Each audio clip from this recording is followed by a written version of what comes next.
Very nice, brava. Beautiful. Okay, first of all, Mina, why don't you tell everybody a little bit about yourself? Oh, my name is Mina Kim,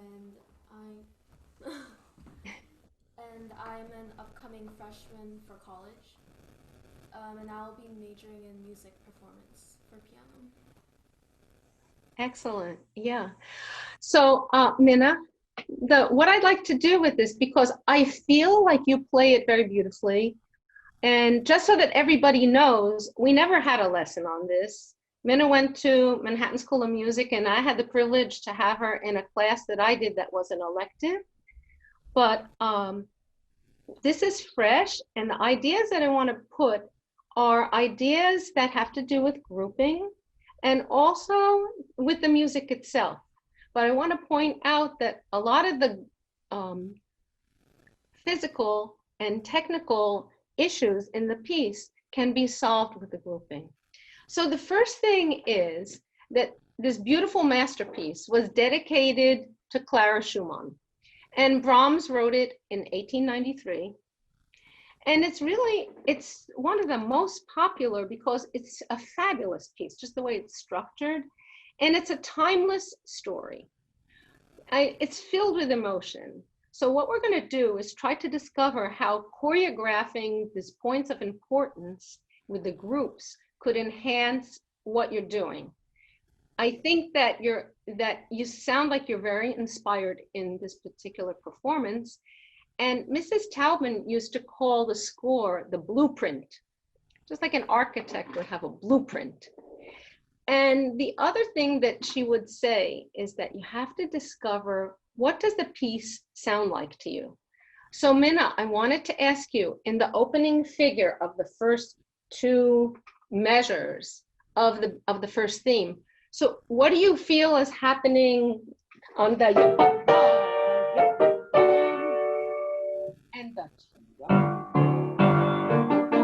what do you feel is the mood, the character? I thought of it as like a leading entrance and like prideful. Of what?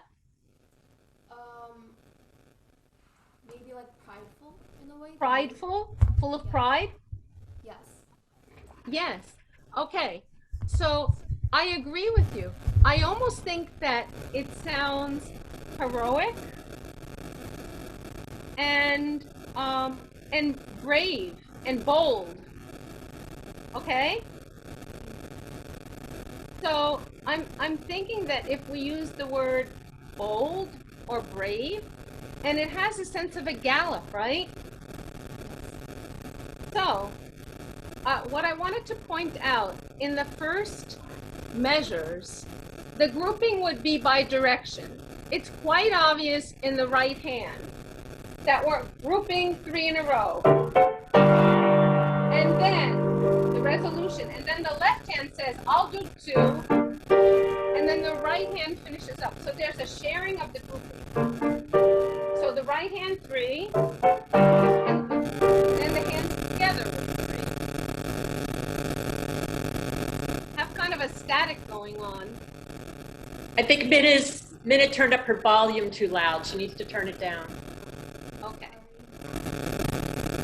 So Mina,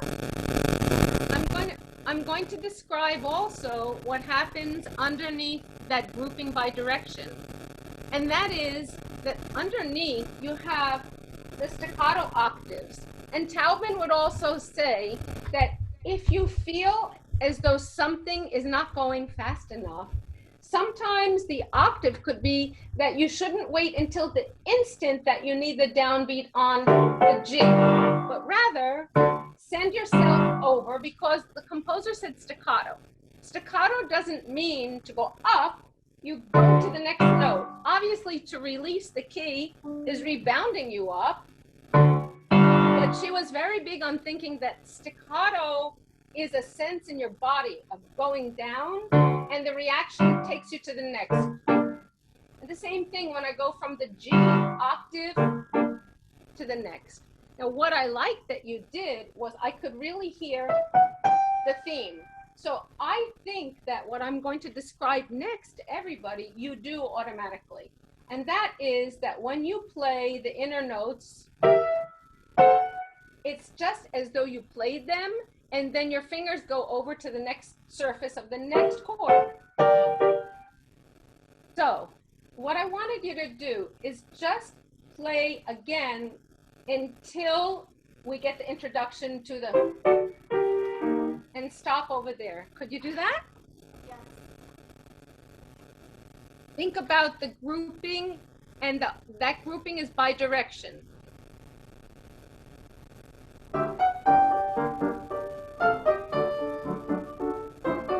Okay, right to there. Okay, that's great. Now, if that's really bold or brave, I think it needs to have a little bit more forte emphasis on the downbeat. So, and remember, when you're climbing up a hill, it takes a little bit more time than just sliding down at the park something or just running down the hill. So it has a little stature to it. If I kind of run, it sounds as though I ran past the focal point, the high point at the top of the mountain. So it's like yet-da-da, okay? And make sure, because in the composer's mind, that G is supposed to really last like through 1 and 2 until and 1, okay? One more time with a little more. All we want to do is highlight what you're doing to make it a little bit more pronounced in the opening so it sounds bold or brave. Try that.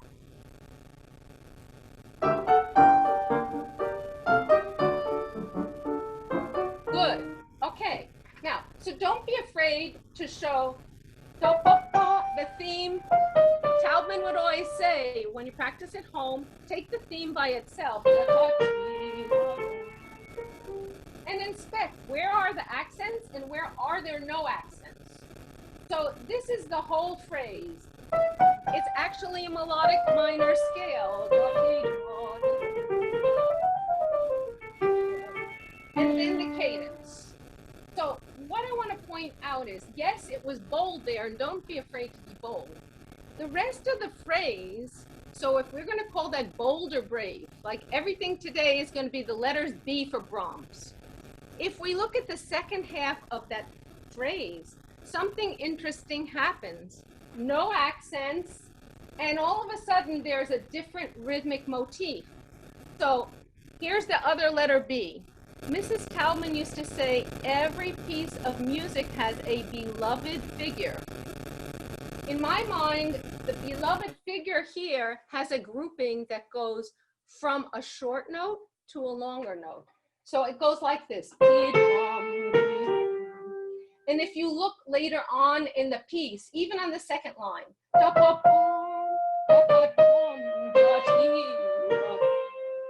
so that beloved figure in this piece is a rhythmic motif of the eighth to the quarter, and it permeates the whole piece. When you get to the second section, part B, there's that beloved figure. So we have to kind of, this is what I learned from her, because I went to her after I finished graduate school, but I just felt like whatever I learned enhanced everything. And I looked at a score, like I say, differently. So you want to make sure that when you play, so that maybe a little bit more depth into the key, feel like you shape the notes, and you really make sure that you feel like the length of the without accenting the eighth note, because here he doesn't want that, okay? You want to start from, make it sound a little beloved, like he's writing this for Clara.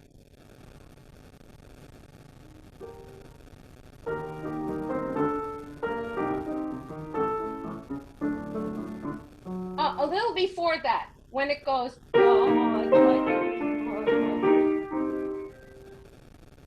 measure 3. Yes, that's it.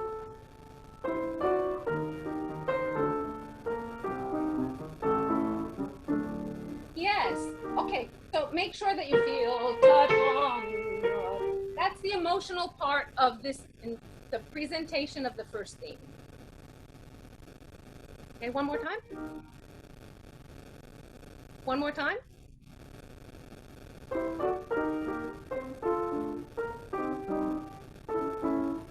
Okay.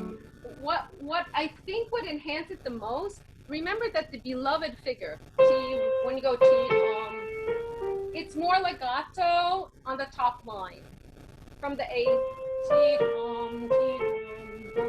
and then it goes back for the cadence to the accent, okay? So it's like you're merging the bold, like the masculine hero of the opening with the beloved figure, where he's kind of saying to Clara, or whatever he's trying to say, he's got feelings inside himself. So that motif has to sound like it's connected, da da da da. Okay. Try that again.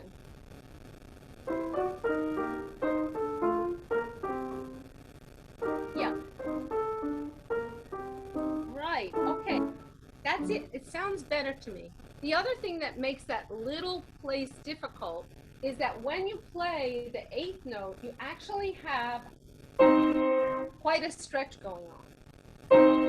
So when you play the eighth note, you might feel like you really obey the staccato underneath the C, E flat. And the same thing with the B flat.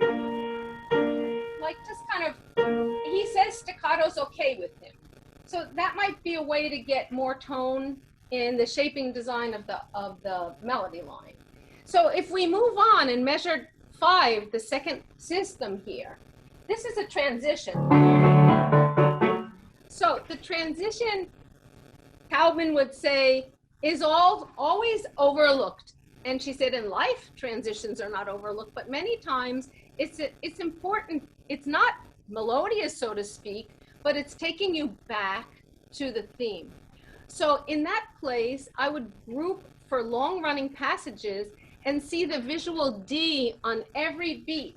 I have D and D, D, D, 1, D. So it will feel as though it's easy to flow. Had you ever thought about that? Mina? I haven't. Yeah, so that's something that might make it feel easier to play. So as we move on, then we get the theme again. But instead of going dum bum bum, going down, he went to F major. So notice that you really want to play almost like you're saying to everybody, look, we're in F major.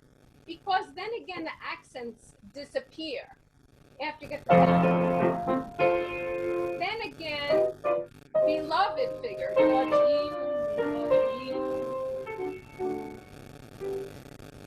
So that would be the way I would look at the repetition. Because he could have gone again, but he decided it's kind of like a mordant. So again, I would, when it comes back, play the melody line by itself, and then you kind of get a sense of how you want the tone of each of those to be, so it's a little bit more highlighted. Then we come to the third line, and suddenly there's something that happens with the dynamics. Tell us about it. When he goes. I love the way you did it. What happens there? In the third line, Yeah. slowly diminuendos to a piano. Right. So now he goes piano and he's using the rhythmic motif of the opening. And not only is it piano, he says, let's try it instead of staccato, let's try it portamento. So what I would do over there is maybe like you did, but just seem as though it's very quiet on the under notes, the accompanying notes.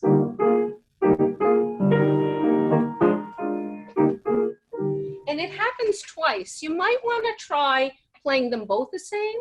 Then maybe when it comes to the second time, maybe less. So fool around with the quality of sound and a little softer in the accompaniment in that piano part, okay? Because I love the way you did that. And then it's like he put the beloved mood into the opening part that's supposed to be so brave and bold, okay? Then he comes to the beloved figure on the next line when he goes,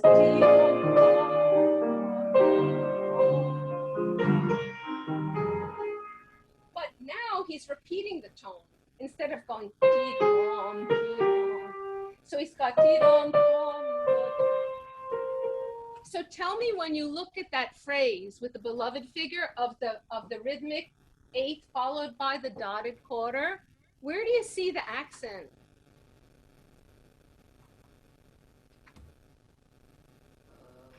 Do you see it over the eighth note or over the dotted note?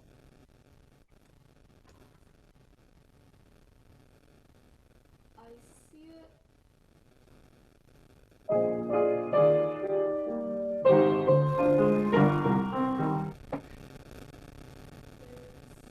no accent written in for me, but I would assume the dotted note. Yeah, underneath the eighth note in the score that you sent, underneath the eighth note, the first one, that's almost like breaking rules because he's leaning on the eighth instead of on the longer value note. So that would give it like a little bit of extra like emotional quality that nobody heard before. You understand? Because it's like he's turning the beloved figure around in a new inflection.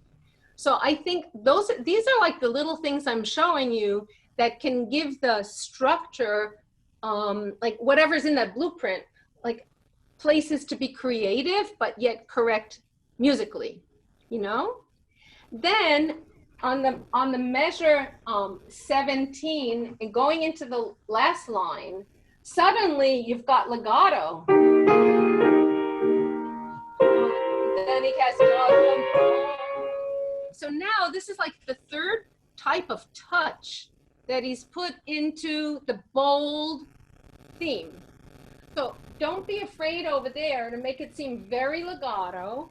And then when you finish the first page, it's got the sonorities of the four quarter notes according to the beat in the transition.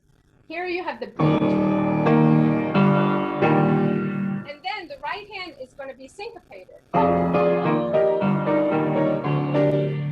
When you get back to the recap, this is the last time that he's going to say the theme, but this time there's a sforzando, it's never been there before. And this left hand never played three on its own.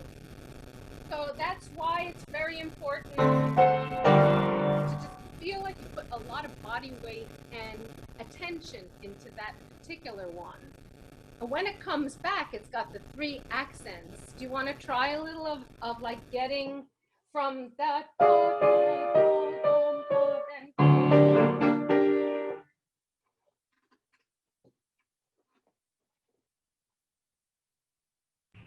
Mina has to unmute herself.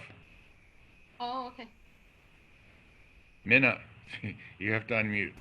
Sorry. Okay.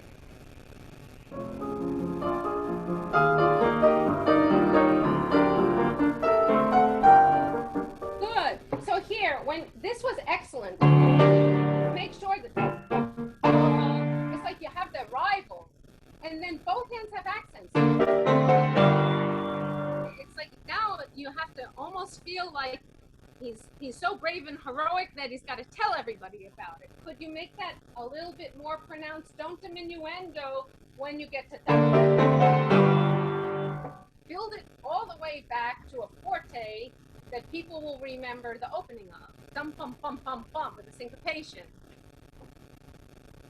Want to try that one more time?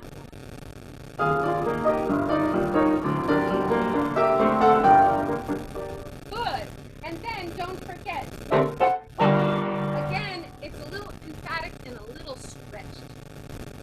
So the piece goes on with a repetition, and suddenly we come to the next letter B.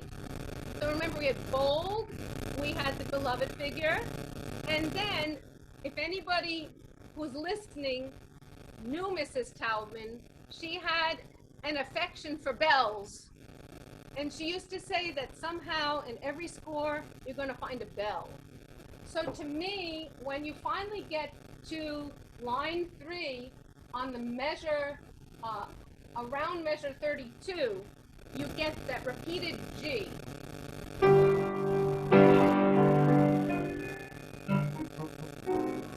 G. So it happens 3 times with a tricky, like a joke about the 5/7, and then it's soft. So I would make sure that it almost like when you hear that bell, the first one is forte. And then the second one, maybe about a mezzo forte. And then the last one, piano. And then it kind of goes to water.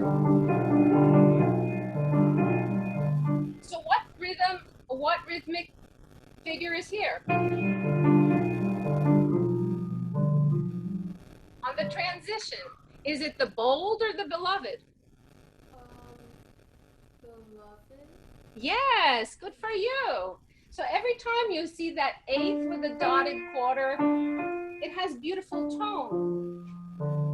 Now, what he does in part B, moving along, is he reverses. So now his group is going to be, instead of from the short note, from the dotted quarter. So what I'd like you to do here, I love the mood that you did, but if you can show the audience that underneath you have the water flowing, but you have that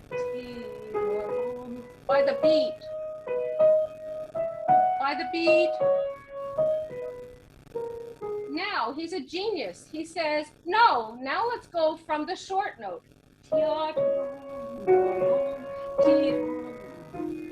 So that's going to give your section B variety. He marked it with the slurs. So again, when I used to leave my lessons with Mrs. Taubman, sometimes I'd feel a little frustrated because there was a lot of material I was hearing and I was like, wow, I didn't see that. So these are experiments, but if you look at the notation of the slur, it's almost like he's saying, that's how I'm going to give variety to section B. Try to play this as though the first phrase is on the beat. Very quiet. Because he's outlining, the first beat is B, D sharp, F sharp. And then he gets melancholy.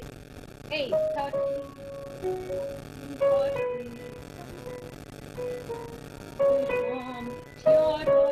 And then it becomes a duet that you could bring out after the lady sings.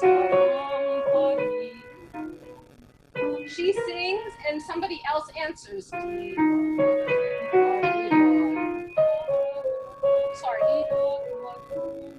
So there's the conversation. Try just those two lines, almost feeling like you want to subtly show the difference between dotted quarter on the beat and then inflection of the beloved, okay?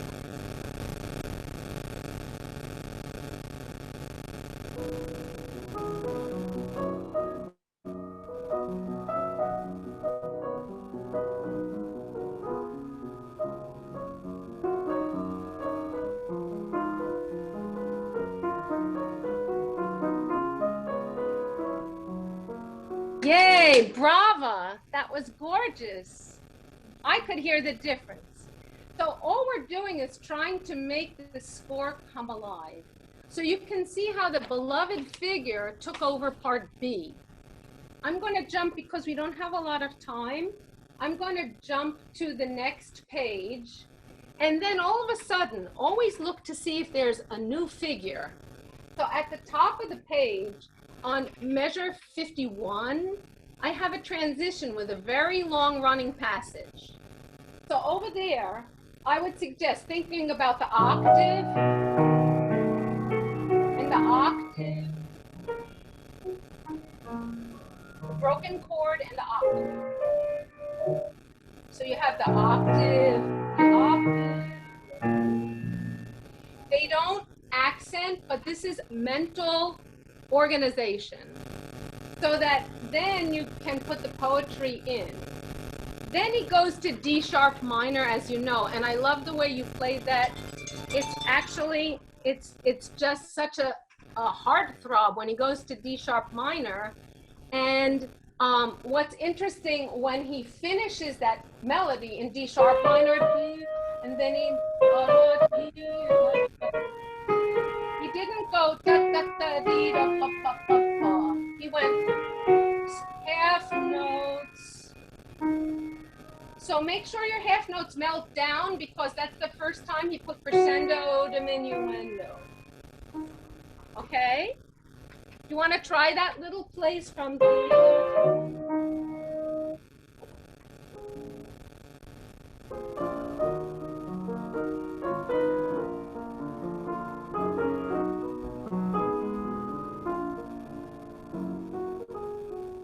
Nice. Now, right where you stopped, do you realize? I mean, I played this piece through and then I said to myself, that's the first grace note in the whole piece. And then I was thinking about this, and he dedicated to Clara. You know what this sounds like? Arabesque of Schumann, Robert Schumann. So it's exactly. It is a coincidence. So don't be shy to play sweetly on. And I love the way you did the next section. Before we stop, I just want to talk about the rolled chord at the bottom of the page. So Mrs. Taubman used to say, when you play a rolled chord, there's a specific timing. So when I have the rolled chord, if I go from so if I put it with the left hand, play together, then play your rolled note, the thumb of the right hand, before the two. So it's almost like that's a grace note. Same thing. And it's the timing that the thumb of the roll will be before the outer notes. And this is an expense. This is the first time he does a rolled chord. Do you want to try that before we finish?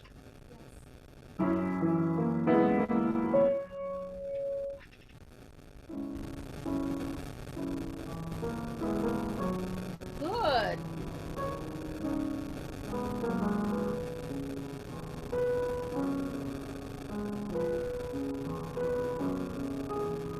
Very nice. Did that make it a little easier? Yeah, the rolled chord is almost like two people saying goodbye, farewell, I'll be seeing you later. And they're going opposite directions. And again, there's no other rolled chords in the entire piece. Then he goes back to the beginning and repeats. And the only other special thing I wanted to say before we close is there's one final bell on the last page. Only one bell, because he got back to G minor, and it's the only fortissimo in the entire page, in the entire piece. So make sure that you feel that you really expanded there. If you want fortissimo, also in the left hand, but he still didn't stop sharing. See how the hands share the direction? So this is huge.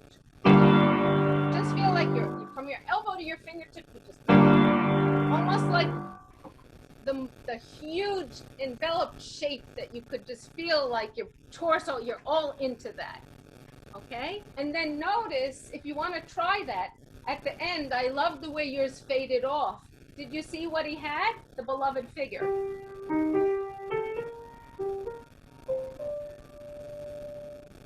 So in a way, even though the beloved figure merges with the bold figure, it is encompassing the thematic material. And it's almost like he's trying to say at the end of the piece, I'm emotional, I'm beloved to something. So that's what I think can really enhance, because he drops from fortissimo with the sforzando to una corda. You did it beautifully with the color. And then it fades and just disappears. And it's like the curtains close. You want to try just that last from the leading to the fortissimo?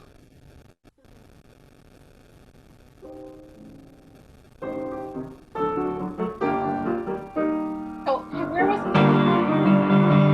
left hand also, fortissimo.